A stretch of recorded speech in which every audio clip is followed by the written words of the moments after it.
बिस्मिल्लाहिर्रहमानिर्रहीम। अस्सलाम वालेकुम। आप देख रहे हैं यूट्यूब चैनल आम सी बातें। अल्लामा साद हुसैन रिजवी का शानदार इस्तकबाल, सहाफ़ियों के सामने मीडिया पर तनकीद, इमरान खान समेत सबको आईना दिखा दिया। इस वीडियो में हम इसी के मुतालिक बात करेंगे। नाज़रीन कराम, आए तहरीक लब्बई के सरबरा अल्लामा साद हुसैन रिजवी हफ्जाबाद तशरीफ लेकर गए थे, क्योंकि वहाँ पर तहरीक लब्बैक पाकिस्तान का वर्कर कन्वेंशन हो रहा था। तो जैसे ही अल्लामा साद हुसैन रिजवी हफ्जाबाद पहुँचे हैं, तो तहरीक लब्बैक के कारकुनों ने तहरीक लब्बैक के सरबरा का शानदार इस्तकबाल किया।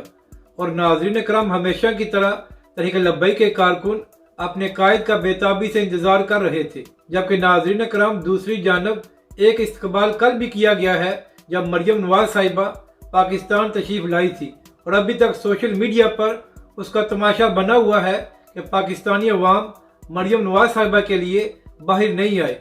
जबकि दूसरी जानब अल्लामा साद हुसैन रिजवी जहाँ भी तशरीफ लेकर जाते हैं, तो उनका शानदार इस्तकबाल किया जाता है। अब बात करते हैं कि अल्लामा साद हुसैन रिजवी ने पाकिस्तानी मीडिया को क्यों आईना दिखाया है। नाज़रीन करम, आप जानते हैं कि अगर दीगर सियासी जमातों की एक छोटी सी खबर भी हो, तो पाकिस्तानी मीडिया ब्रेकिंग न्यूज़ बनाकर चलाता है। लेकिन जब तहरीक लब्बैक पाकिस्तान बड़े बड़े जलसे करती है और बड़े बड़े लॉन्ग मार्च करती है, तो पाकिस्तानी मीडिया को कुछ नज़र नहीं आता। जिसकी सबसे बड़ी मिसाल ये है कि चंद रोज़ कबल तहरीक लब्बैक पाकिस्तान ने पूरे मुल्क में तहफ़्फ़ुज़ कुरान मार्च किया। और नाज़रीन कराम, ये कोई सियासी मार्च नहीं था, मगर इसके बावजूद सिर्फ चंद चैनल्स के अलावा तमाम न्यूज़ चैनल ने तहरीक लब्बैक पाकिस्तान के मुतालिक खबर नहीं दी। तो आप यहाँ से अंदाज़ा कर लें कि किस तरह तहरीक लब्बैक पाकिस्तान का मीडिया ब्लैकआउट किया जाता है। तो इसी हवाले से बात करते हुए अल्लामा साद हुसैन रिजवी ने सहाफ़ियों के सामने ये सवाल उठाया कि आखिर क्या वजह है कि तहरीक लब्बैक पाकिस्तान के बड़े बड़े जलसे और तहरीक लब्बैक पाकिस्तान की अवामी ताकत पाकिस्तानी मीडिया को नज़र नहीं आती, और पाकिस्तानी मीडिया तहरीक लब्बैक के मुतालिक आखिर खबरें क्यों नहीं देता। तहरीक लब्बैक के सरबराह ने कहा कि जब पाकिस्तानी मीडिया एक बड़े बिजनेसमैन के पैसों से चलेगा, तो फिर उसी के मुतालिक किस तरह खबरें देंगे। यानी कि अल्लामा साद हुसैन रिजवी ने आज सबको आईना दिखाया है। अब बात करते हैं कि अल्लामा साद हुसैन रिजवी ने इमरान खान, मरियम नवाज और दीगर पर क्यों तनकीद की। नाज़रीन कराम, अल्लामा साद हुसैन रिजवी जब भी खिताब करते हैं, तो कभी भी किसी एक सियासी जमात या किसी एक सियासी रहनुमा को निशाना नहीं बनाते, बल्कि अल्लामा साद हुसैन रिजवी ने हमेशा एक ही बात की है, ये सब लोग एक हैं और हमेशा तहरीक लब्बैक के खिलाफ इकट्ठे हो जाते हैं।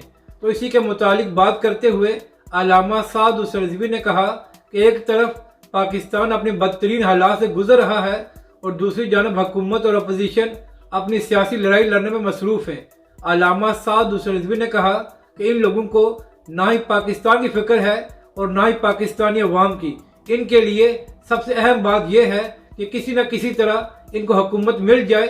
पाकिस्तान और पाकिस्तानी अवाम का जो कुछ हो जाए, इनको फिक्र नहीं है।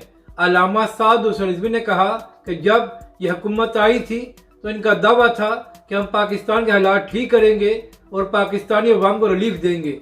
लेकिन जिस दिन से शहबाज शरीफ और PDM की हुकूमत आई है, तो पाकिस्तान के हालात मजीद ख़राब हो गए हैं और पाकिस्तानी अवाम को भी कोई रिलीफ नहीं मिला। तहरीक लब्बैक के सरबराह ने कहा कि अगर पाकिस्तानी अवाम अपने मसाइल का हल चाहती है, तो फिर तहरीक लब्बैक पाकिस्तान और उसके कायदीन का साथ दे, वरना इसी तरह पाकिस्तानी अवाम का इस्तेसाल होता रहेगा। अपनी राय का ज़रूर इजहार करें कि आपको यह वीडियो कैसी लगी, और हमारे इस चैनल को भी सब्सक्राइब करें।